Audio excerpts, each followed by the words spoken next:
Welcome to Suman TV. నేను మీ Suman TV. నాకు banking and railways ఎవరైతే కాంపిటేటివ్ ప్రిపేర్ అవుతూ ఉన్నారో ఒక్కసారి ఈ కెరీర్ కంపారిజన్ గురించి ఒకసారి మాట్లాడుకుందాము. ఈరోజు మనతో పాటు శ్రీధర్ సిసి నుంచి శ్రీధర్ సార్ ఉన్నారు. వారి మాట్లాడి తెలుసుకుందాము.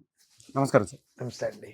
Sir, banking the same time railways, ఈ కంపారిజన్ మీరు కాకుండా ఇంకెవరికి చెప్పలేరు అనేది నా ఒపీనియన్. ఎందుకు అనంటే రైల్వే ఉద్యోగాలు అనంటే మనం నార్త్ వైపు ఎక్కువ చూడాల్సినటువంటి పరిస్థితి. దాన్ని మీరు కాదు సౌత్లో కూడా ఏదో మేము చూపించగలిగామని చెప్పేసి అంత పెద్ద రిజల్ట్ని క్రియేట్ చేసింది ఒక్క శ్రీధర్ సిసి మాత్రమే, ఇంకేదీ లేదు. బ్యాంకింగ్ అయితే ఇంక మీ గురించి చెప్పాల్సిన పని లేదు, దాని గురించి అసలు ప్రత్యేకించి నేను మాట్లాడాల్సిన అవసరం లేదు. ఈ రెండు కెరీర్ కంపారిజన్కి వచ్చేటప్పటికి ఏది ఏ రకంగా ఉంటుంది అసలు? అంటే ఒకవేళ స్టూడెంట్ ప్లాన్ చేసుకోవాలనుకున్నా కూడా, ఎందుకంటే నోటిఫికేషన్ కూడా ఉంది బ్యాంకింగ్, ఇది ఎలా ప్రిపేర్ అవ్వాలి, అది ఎలా ప్రిపేర్ అవ్వాలి, ఏది దేని ఏ విధంగా చూడాలి? రైల్వే ఉద్యోగాలు ఒకలాగా ఉంటాయండి, ఒక మైండ్ సెట్ కి బాగా సెట్ అవుతాయి. బ్యాంక్ ఉద్యోగాలు ఒక మైండ్ సెట్ కి సెట్ అవుతాయి. ఎట్లా? ఇప్పుడు చక్కగా ఒక పర్టికులర్ టైం టేబుల్ ప్రకారం ఓ జీవితాన్ని నడుపుదాము, ఈ టైంకి నిద్రలేద్దాము, ఈ టైంకి పడుకుందాము, ఈ టైంకి ఈ పని చేద్దాము, ఈ రోజుని ఈ పని చేద్దాము, ఆదివారం పిల్లలతో గడుపుదాము, శనివారం నాడు ఫ్యామిలీ అందరం ఏదో చేద్దాము, ఇట్లాంటి మైండ్ సెట్ ఉన్న వాళ్ళు ఉన్నారనుకోండి, బ్యాంక్ ఉద్యోగాలు బాగుంటాయి.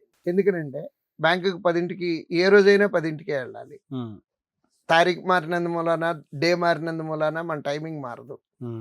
ఇంటికి ఎప్పుడు వస్తాము? ఫిక్స్డ్ టైంలో వస్తాము. సెకండ్ సాటర్డే సెలవు, ఫోర్త్ సాటర్డే సెలవు, ఆల్ సండేస్ హాలిడేస్. సో ఇది ఫిక్స్డ్ లైఫ్ అండి బ్యాంకింగ్. దానికి ఒక శాలరీ వస్తుంది. అదే బ్యాంక్లో క్లర్క్, రైల్వేలో క్లర్క్ ఇట్లా కంపేర్ చేద్దామండి. బ్యాంక్లో క్లర్క్ 50,000 రూపీస్ వస్తుంది. అదే రైల్వేలో కమర్షియల్ క్లర్క్ 65,000-70,000 వస్తుంది. కానీ రొటేషనల్ షిఫ్ట్ అండి. Most of the railway jobs rotational shift. అందుకనే రైల్వేలో శాలరీలు ఎక్కువ ఉంటాయండి. రొటేషనల్ షిఫ్ట్కి శాలరీ ఎక్కువ ఉండటానికి సంబంధం ఏంటండి అంటారు. శాలరీ డెఫినేషన్ తీసుకుంటే కనుక మనం గూగుల్ నుంచి కానీ డిక్షనరీ నుంచి కానీ కాంపెన్సేషన్ పెయిడ్ ఫర్ సాక్రిఫైస్ అంటే ఈ బాడీ నా సొంతం, 24 గంటలు నాయి, నా టైంని మీ సంస్థకి నేను కొంత టైం సాక్రిఫైస్ చేసినందుకు గాను మీరు నాకు ఇచ్చేటటువంటి డబ్బే శాలరీ అంటారండి. శాలరీ ఫిక్స్ చేయటానికి బోల్డన్ని పారామీటర్లు ఉన్నాయండి. ఒకటి working timings, next working with human biology are working with against human biology, working without risk, working with risk, ఇలా బోల్డన్ని ఫ్యాక్టర్లు ఉన్నాయండి శాలరీ ఫిక్స్ చేయడానికి. సో బ్యాంకుల్లో హ్యూమన్ బయాలజీతో పాటే పనిచేస్తాము. అంటే human biology in the sense ఈ బాడీ మ్యానుఫ్యాక్చర్ చేసినప్పుడు పగలు రాత్రి అనేవి ఉన్నాయి. పగలపూట పని చేయాలి, రాత్రిపూట పడుకోవాలి. అది ఈ హ్యూమన్ బాడీకి తయారు చేసినటువంటి సైన్స్. అయితే రైల్వే ఉద్యోగాలు అనుకోండి, హ్యూమన్ బయాలజీకి ఎగెనిస్ట్గా పనిచేయాల్సి వస్తుంది. ఓకే, హ్యూమన్ బయాలజీకి ఎగెనిస్ట్గా పనిచేస్తున్నారు కాబట్టి దానికి కొంత పర్సంటేజ్ యాడ్ అయ్యి రైల్వే శాలరీలు ఎక్కువ ఉండడానికి కారణం అదండి. నెక్స్ట్ ఇది బ్రెయిన్ వర్క్, ఇది హార్డ్ వర్క్. అంటే దీంట్లో కూడా ఉంటుందండి, బ్రెయిన్ దీంట్లోనూ పెడతాము. పాయింట్ ఏంటంటే కొన్ని సందర్భాల్లో రాత్రుల పూట మనం మెలకు నుండి పనిచేయాల్సి వస్తుంది. అదే అర్థమైంది. అంటే బలవంతాన నిద్ర ఆపుకొని ఈ బాడీ మ్యానుఫ్యాక్చర్ చేసిన దానికి ఎగెనిస్ట్గా వర్క్ చేస్తున్నాం కాబట్టి శాలరీ ఎక్కువ వస్తుందండి. నెక్స్ట్ ఇంకో పాయింట్, ఇది ఇక్కడ సందర్భం అవుతుంది కానీ తెలుసుకోవాల్సినటువంటి విషయమే, రిస్క్. అంటే ఫర్ ఎగ్జాంపుల్ మైనింగ్లో పనిచేసే వాళ్ళు ఉన్నారనుకోండి, అక్కడ పనిచేసే వాళ్ళకి రైల్వే వాళ్ళకన్నా శాలరీ ఎక్కువ వస్తుందండి. కారణం ఏంటంటే మైన్లో వర్క్ చేసేటప్పుడు రిస్క్ ఎక్కువ అండి. ఓకే, అంటే లోపలికి వెళ్ళడం వరకే వాళ్ళ పద్ధతి, కానీ బయటకు వచ్చేటప్పటికి ఏ రకంగా వస్తాము, ఎప్పుడు వస్తాము, లైఫ్ రిస్క్ ఉందండి. అవును, అందుకని వాళ్ళకి ఇంకా శాలరీలు ఎక్కువ ఉంటాయి.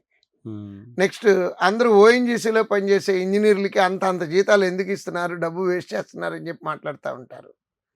పెట్రోల్ ఆయిల్ డ్రిల్ చేసేటప్పుడు ఎనీ మూమెంట్ ఏదైనా జరుగుతుందని నేను అంటలేదండి.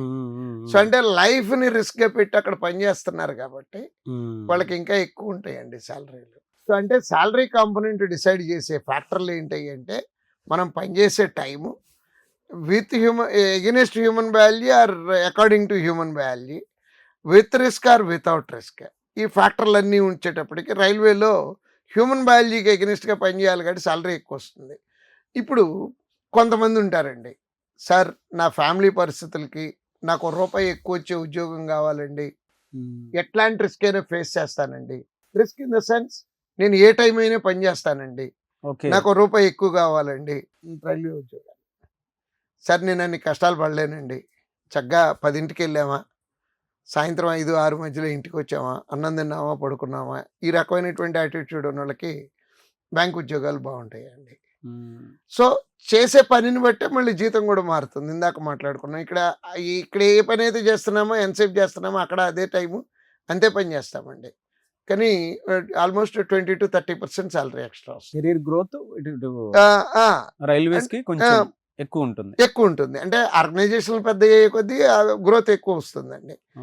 చిన్న ఆర్గనైజేషన్ లో తక్కువ గ్రోత్ వస్తుంది, పెద్ద దాంట్లో ఎక్కువ బ్యాంకింగ్ గ్రోత్ ఇండస్ట్రీకి వస్తుంది. రైల్వే ఇండస్ట్రీకి Yes. ఉన్న డిఫరెన్స్ అదే. ఓకే. అదేండి, అంటే మానిటరీ బెనిఫిట్స్ రైల్వేలో ఎక్కువ ఉన్నాయి. కొంచెం హార్డ్ టైమింగ్స్, హార్డ్ పొజిషన్స్ లో వర్క్ చేయాల్సి వస్తుంది. రైట్, మీ యాటిట్యూడ్ ఆ రకంగా ఉందనుకోండి, డబ్బు కావాలి, రైట్, అటు లేదు పీస్ఫుల్, ఇట్లా దట్ యూ కెన్ డిసైడ్. అంటే మన మైండ్ సెట్ని బట్టి ఉద్యోగం డిసైడ్ చేసుకోవచ్చు. బా. ఎలా సార్ అంటే ఇప్పుడు 2 నోటిఫికేషన్స్ మీరు చూసారు కాబట్టి ఎన్ని మంత్స్ లో కనుక ప్రిపేర్ అయితే ఆ నోటిఫికేషన్స్ లో జాబ్ క్రాక్ చేసుకోవచ్చు సార్? ఈ రెండిటికి యావరేజ్ టైం. బ్యాంక్ ఎగ్జామ్స్ అయితే 6 to 8 months అండి, ఓకే. చేసిన వాళ్ళు ఉన్నారు. బట్ రైల్వే ఎగ్జామ్స్ అయితే రైల్వేది స్టార్టింగ్ నుంచి ఎండింగ్కి కొంచెం లేట్ ఉంటుందండి ప్రాసెస్. 1 year 1 year 6 months దాకా పడుతుందండి రైల్వేది. ఇది బిగినింగ్ నుంచి ఎండింగ్కి. అంటే ఇప్పుడు ఏఎల్పి నోటిఫికేషన్ వచ్చి అయిపోయి 4-5 నెలలు అయిందండి, ఇంకా ఎగ్జామ్ జరగలేదు. ఒక నెలకి 1.5 ఎగ్జామ్ జరుగుద్దని ఎక్స్పెక్ట్ చేస్తున్నాము. తర్వాత మళ్ళీ CBT2 జరగాలి, CBAT జరగాలి, అంటే 1.5 year పట్టేస్తుందండి దానికి beginning to ending. Okay. So opening అయిపోయి అంటే ఏఎల్పికి అప్లికేషన్ అయిపోయిందండి. కాకపోతే గ్రూప్ డి నోటిఫికేషన్ ఒకటి త్వరలో వస్తుందండి. ఓకే. బట్ కెరీర్ గ్రోత్ వచ్చేటప్పటికి ఒక్కొక్కరికి ఒక్కొక్క రకంగా ఉంటుంది. పర్సెప్షన్ అండి, మైండ్ సెట్ అండి. మీ మైండ్ సెట్ ని బట్టి మీరు ప్రొఫెషన్ డిసైడ్ చేసుకోవచ్చు. Okay sir. అంటే ఈ రెండు చెప్పిన దాని ప్రకారమే కొంతమంది స్టూడెంట్స్ 6 to 8 months లో బ్యాంక్ జాబ్ చూస్ చేసుకుందాం అనుకునే వాళ్ళు ఉన్నారు. ఇంకా 1 year లో పర్లేదు, మీరు చెప్పిన బెనిఫిట్స్ ప్రకారము కొంచెం కెరీర్ గ్రోత్ ఎక్కువ Yes. ఉంటుంది. ఏదైనా కష్టమే కదా, మనం ప్రిపేర్ అవ్వాల్సింది ఒకటే కదా అని. ఎండ్ రిజల్ట్ అదే సార్, జాబ్ ఎవరికైనా కావాల్సింది కాబట్టి అడుగుతున్నాను. ఈ వీటికి సంబంధించి అంటే రైల్వే నోటిఫికేషన్స్ ఎవ్రీ ఇయర్ ఉండే అవకాశం ఉంటుందా? Yes, okay. పార్లమెంట్లో సెంట్రల్ మినిస్టర్ గారు అశ్విని గారు అనౌన్స్ చేశారండి, రెగ్యులర్గా ఇస్తామని. ఫాలో అవుతున్నారు. ఇది 2nd consecutive year they are following it. నమ్మకం 100% నమ్మి ప్రిపేర్ అవ్వచ్చండి. సో జనవరి 2026 నుంచి ప్రిపరేషన్ స్టార్ట్ చేస్తే డిసెంబర్ కల్లా డెఫినెట్గా అండి, సక్సెస్ అవుతారు. ప్లాన్ ప్రకారం చేయాలి. ఓకే. గుడ్డిగా అందరితో పాటు వెళ్ళిపోవటం కాకుండా ఒక పద్ధతి ప్రకారం చేస్తే డెఫినెట్గా చేయొచ్చు. మీ దగ్గర ఆ ట్రైనింగ్ అంతా ఉంటుందండి? కంప్లీట్ ట్రైనింగ్ ఉంటుందండి. అదర్ బ్యాంకింగ్ అయినా, రైల్వే అయినా, నోటిఫికేషన్స్ గురించి మొత్తం కంప్లీట్ A to Z. ఒక తండ్రి పిల్లవాడిని చేయబట్టుకొని ఎలా నడిపిస్తారో, మా దగ్గరికి వచ్చినటువంటి ఒక గ్రాడ్యుయేట్ని ఇలా చేయాలి, ఇలా చేయకూడదు. కాకపోతే ఏంటంటే తండ్రికి అయితే దండించే అవకాశం ఉంటుంది, మాకు దండించే అవకాశం లేదు కాబట్టి ఏం చేయాలో చెప్తాము. ఫాలో అవటం అవ్వకపోవటం అనేది left your end. Anyway sir, thank you అండి. Thank you so much sir. Thank you. చూసారు కదండి వీడియో. ఈ వీడియోపై మీ అభిప్రాయాన్ని కామెంట్ బాక్స్లో పోస్ట్ చేయండి.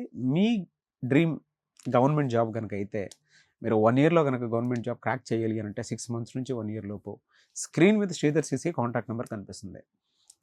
విజయవాడ, హైదరాబాద్ లాంటి ఏరియాస్తో పాటు అన్ని ఏరియాలో ఏపీ, తెలంగాణలో ఉన్నాయి. మీరు కనుక మీకు నచ్చిన ఏరియాలో జాయిన్ అయ్యి మీ ఇంట్లో ఉండే గవర్నమెంట్ జాబ్ క్రాక్ చేసుకోవాలి అనుకున్నటువంటి వాళ్ళకి అద్భుత అవకాశం జనవరి నుంచి కల్పిస్తుంది. కాబట్టి ఎవరైనా సరే ఎన్రోల్ చేసుకుందాం అనుకుంటే మాత్రం స్క్రీన్ మీద మీకు కాంటాక్ట్ నెంబర్ కనిపిస్తుంది. దాన్ని మీరు కాల్ ఆర్ మెసేజ్ వాట్సాప్ చేసి వెంటనే ఎన్రోల్ చేసుకోండి. లేదు అనుకుంటే మాత్రం మీ పేరెంట్స్ తోటి విజిట్ చేయండి. మీకు కూడా ఒక రియాలిటీ తెలుస్తుంది. అందులో ఏముంది, ఒకసారి మీరు టెస్ట్ చేస్తేనే కదా మీకు తెలుస్తుంది. ఆ విధంగా అయినా సరే మీరు అప్రోచ్ అవ్వచ్చు. అండ్ ఈ వీడియో లైక్ చేయండి, షేర్ మాత్రం తప్పకుండా చేయండి. ఇలాంటి మరిన్ని వీడియోస్ కోసం మా ఛానల్ ఫాలో అవ్వండి. Thank you.